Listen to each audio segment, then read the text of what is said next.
there. Welcome back to Virtual Shakeup. I'm delighted to introduce Bo Bruskern, who is the CEO of Lendit FinTech. Hi, Heather. How are you? Awesome. Thank you. Bo, would you like to give us a little introduction about your background, and you're the co-founder of Lendit FinTech in addition to being the CEO? For sure. Thank you for the opportunity. First, before any intros, I just want to tip my hat to you and Ralph and Yerke and Harai. You're putting on a phenomenal show, and I appreciate the work you've put into it. So my name is Bo Bruskern. I am co-founder and CEO of Lendit FinTech. We are 100% focused on the fintech industry. We were founded because we needed a conference to go to, and we couldn't find one that was really, that was good enough. We founded our company back in 2013 when fintech we felt was on a tear. We didn't have any idea how what was before us and how big it was going to get. And previous to Lendit, I've been an entrepreneur for about 15 years now, and that includes startups mainly in the financial services world. And before that, I was a venture capitalist in Silicon Valley. Perfect. Well, Bo, you're also part of a group that we run at H2K Partners, Level Up, and you're always a very active and engaged member. So I'm really excited that you're here. Thank you. Before we jump in, there's a poll that we want the audience to answer, and it's about what your function is. So, and we'll bring the results up in a bit. So, one of the things that has fascinated me about your story is you, again, as a startup, you had some core conferences, but your major conference was a New York in-person event. I think you mentioned there are about 4,000 attendees. Average ticket price for in-person is $2,000. Yep. And you also had like a significant number of very high ticket sponsors involved, like some in the six figures. That's right.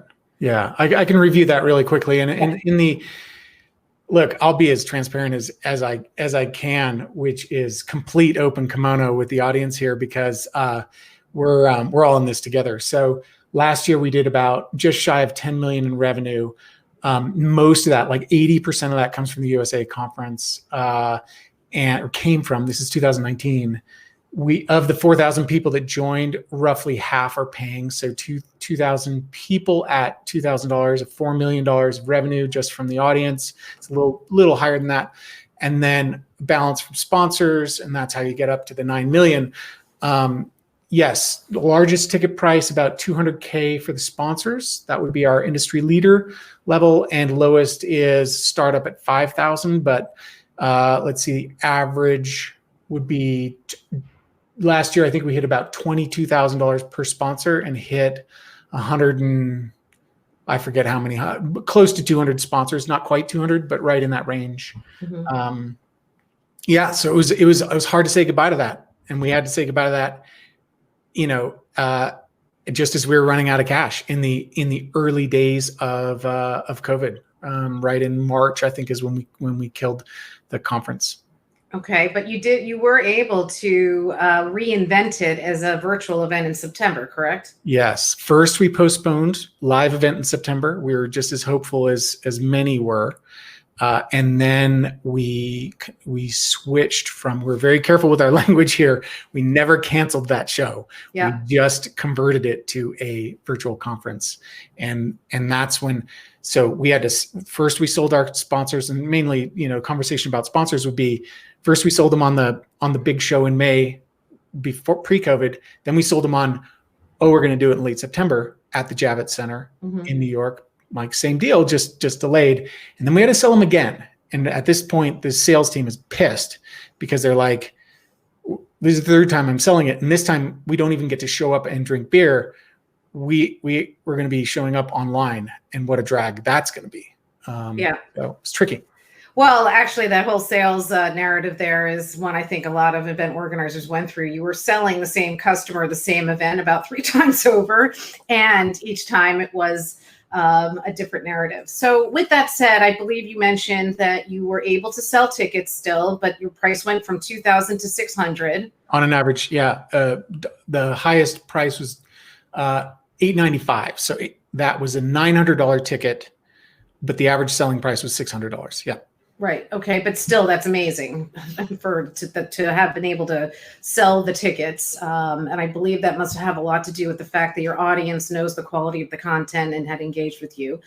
The second part was you were able to actually retain a good portion, especially your largest sponsors stayed with you for the same price for that event, for the virtual? Yes, with a big asterisk. So that's when I can explain that. Is now a good time to dive in there? Yeah, absolutely. Okay. So clearly someone that forked over 200K or even 75K or even 35K is going to look at a virtual conference and say, look, I love you, but it's not worth it.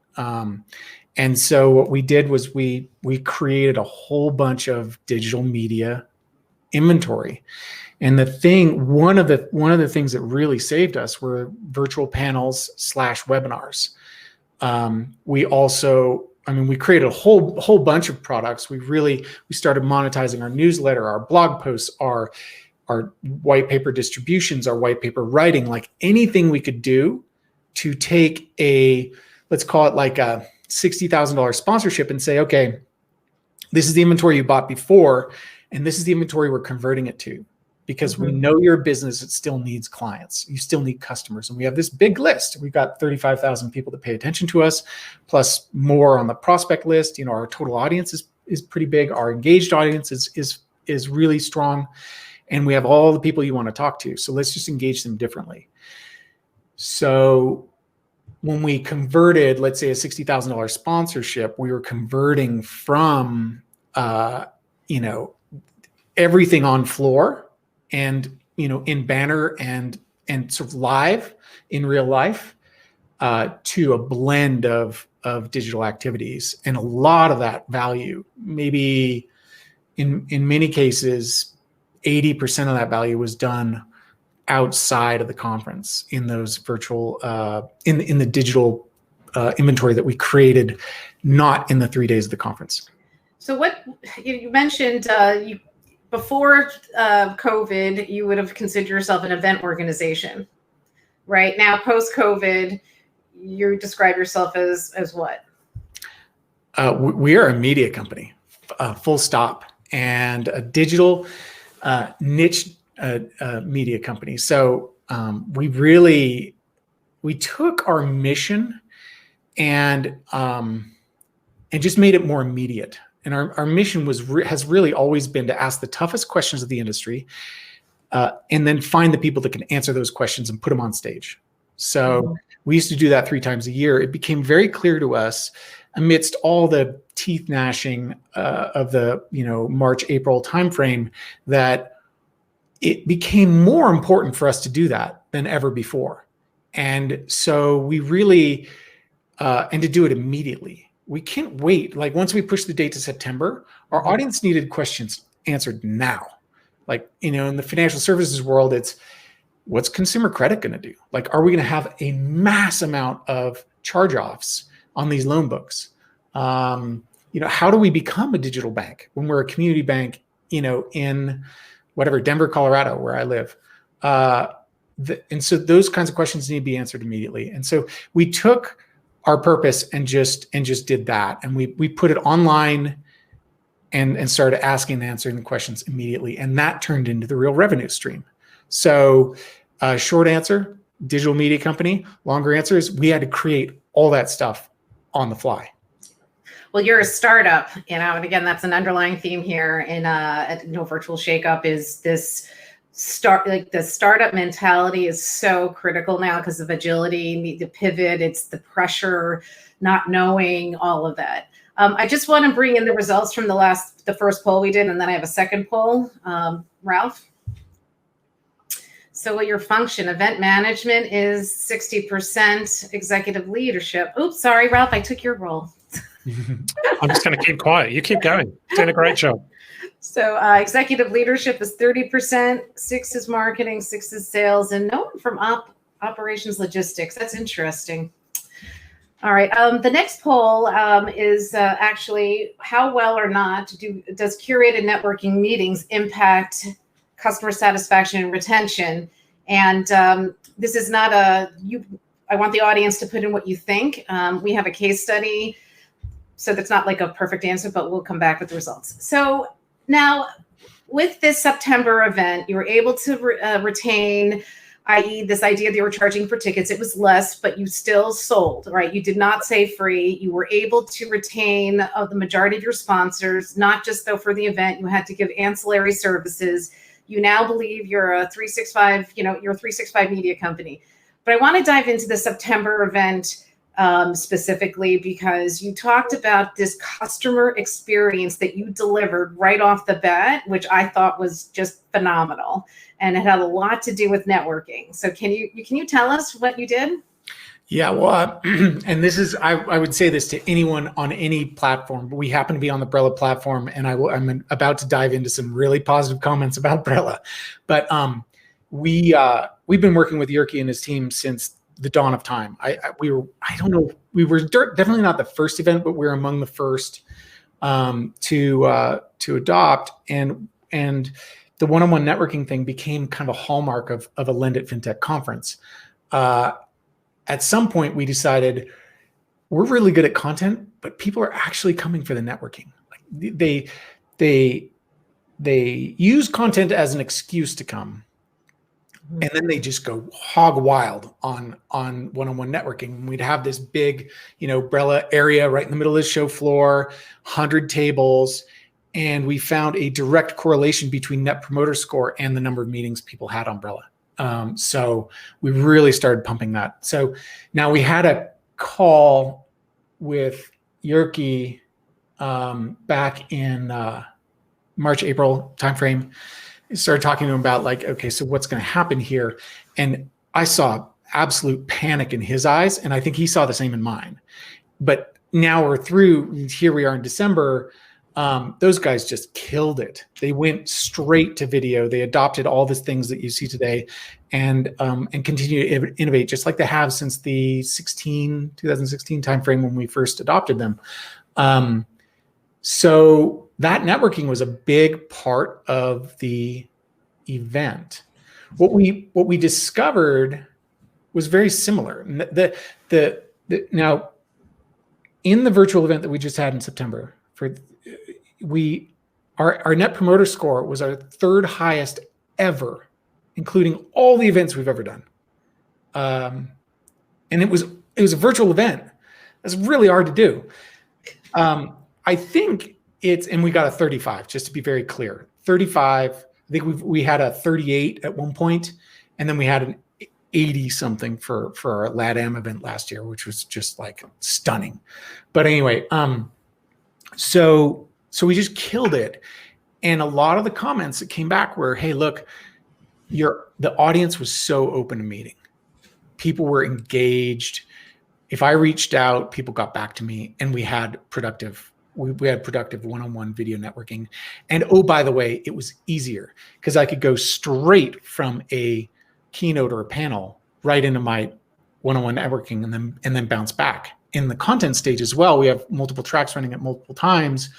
We saw that people were bouncing between the tracks and settling in.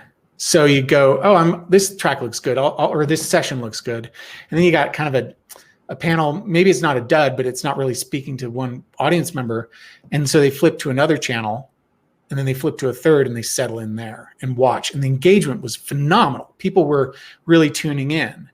And then I don't think it was available for our USA conference, but for a Europe conference immediately after, Brella put on this picture-in-picture thing that we have now. So like if you guys anyone in the audience wanders away, the only thing you lose is the poll feature and the Q&A feature on the right, but you still have the picture-in-picture thing going on, which is fantastic because you can start networking and setting up meetings and stuff, and you're not missing out on the channel that you were tuned into. So that whole package really worked really well for our audience. Probably not for everyone, certainly not for everyone, but it was exactly what we needed.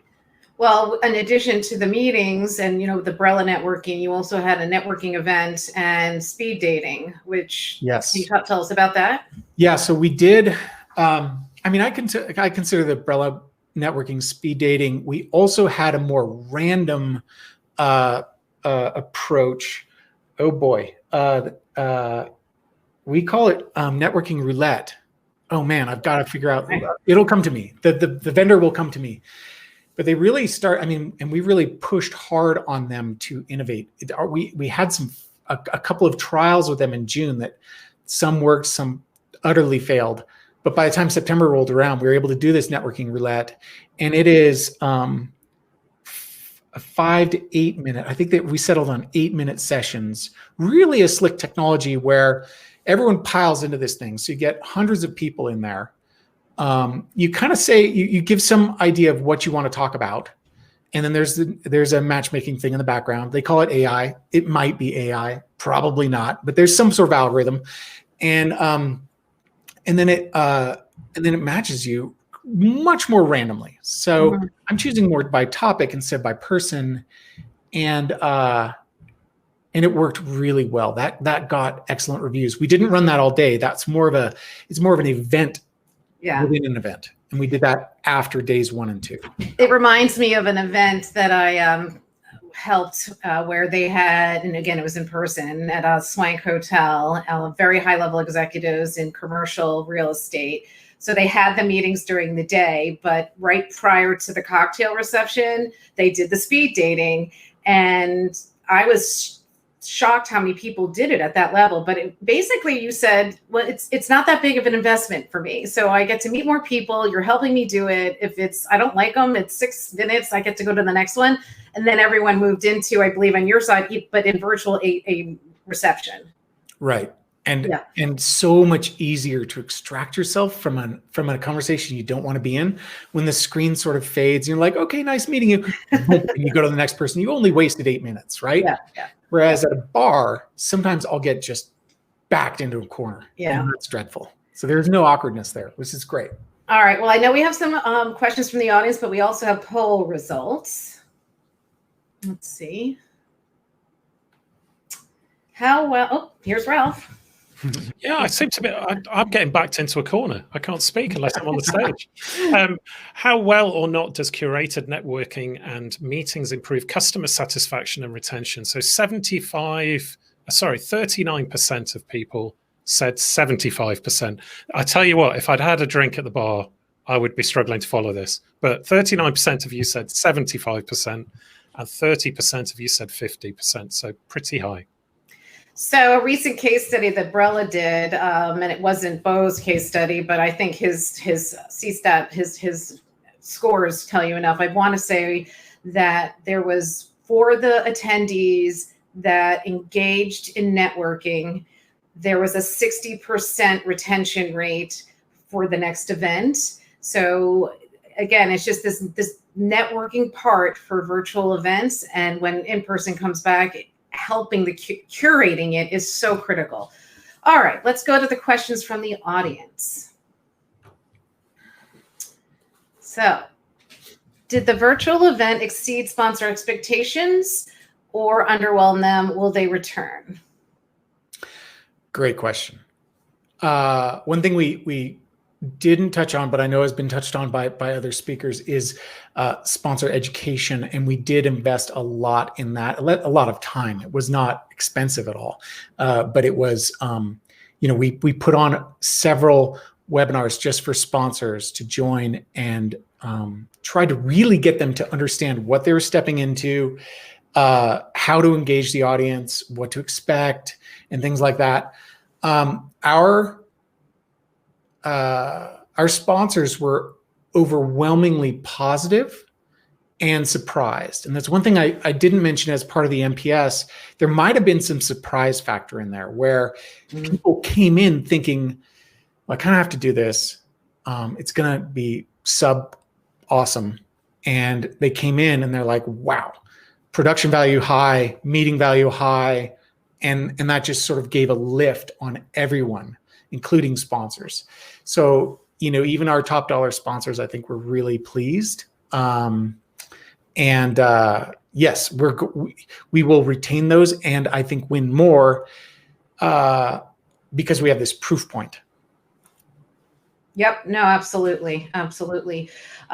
So the next question is, what exactly did you do outside of the event to keep your sponsors on board? I think we touched upon this a little bit more, but maybe recap it. Yeah, sure. Well, I mean, so of the 174 that were signed up for the live event, we retained 94, and it was a lot of selling. It was a lot of, going back and saying, look, we're here's the inventory you bought. Here's what we're converting it to. Are you in or are you out? And that was the primary activity. There was certainly some sponsor education and things like that. But what we found is people weren't, in general, people aren't paying attention. And that was that surprise factor. So yeah, we told them it was going to be awesome. We told it was going to be TV quality and on and on and on. And those that stayed, I think just stayed out of a sense of loyalty and I got nothing else that I can do. Mm-hmm. I kind of have to do this. So there was a little bit of that, which of course isn't ideal, but now we've got one under our belt. We have more proof points that we can go back to our sponsors with. Yeah. And just to add to that, just because we were shut down doesn't mean these people didn't have to do business, right? And fill pipeline and leads. Those KPIs still existed. So as you went and offered more value, it wasn't just about the virtual event in September. You were doing webinars, you were offering online components as media packages. And one other really important thing was that we took the lead question off the table. It's the first time we've ever guaranteed leads. We didn't sell leads, but we guaranteed leads based on level of sponsorship. We said, look, if you don't get enough leads at your booth, for the lowest level $10,000 sponsor, we said, we will give you the segmentation of, like company name and level of individual for the entire audience. And you'll get to choose 100 people that you want contact information for. Yeah. And so we took that away from the discussion, which the sales team was jubilant about. Mm-hmm. I said, there's another question about diving a little deeper on this. I will say that we went into Salesforce and took all the closed ones and swapped them into prospects essentially for the virtual event. So we resold every single one. So there's a last question here that I'd like us to address because it sounds like the matchmaking and meetings is a core value prop for both the attendee and sponsor. And this one of our people asking the question is, what is most important to keep in mind when connecting people through matchmaking at a virtual event?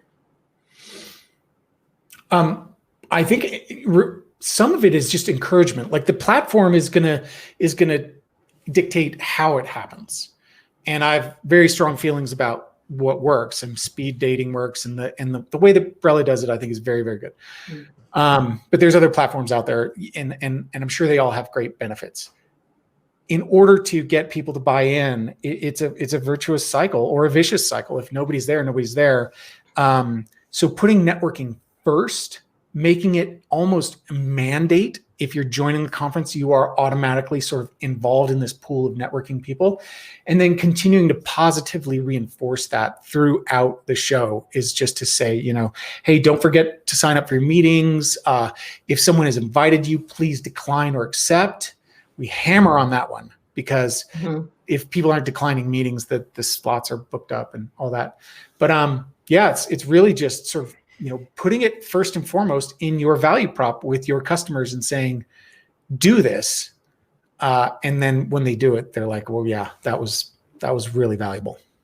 I couldn't agree more. I think one of the biggest mistakes that event organizers make when they do add in the matchmaking and meetings is that they're not educating their audience from the get-go, i.e. even before they register, is that when you come to this event, when you register, part of your experience, your 3 value props is meetings, content, and blah, So right. It's that whole customer success for the attendee. Well, thank you so much, Bo. Thank you. A really, really enlightening session. That was awesome. Thanks for allowing me to join, and great job so far. It's been a fantastic conference. Thank you. Thanks very much, Bo, and what some fantastic points as well, especially about keeping meetings. That's a bugbear for me as well. It's tricky, some of these event platforms. Well, that's it for this session. We've got another network break. So funnily enough, it's a good point for me to say, if you've got a meeting, please keep it. If you haven't, go and find somebody to have a meeting with or take a break. And we'll be back in about 35 minutes time with Corbin Ball, talking about moving from virtual to hybrid events, how to maximize your success. And if you don't know who Corbin is, you might have heard me in the welcome talk say that certainly some of my team in America are very excited by this keynote, because Corbin is a veteran and much lauded speaker on event tech and all things events. So we look forward to that. But we'll see you in about 35 minutes time.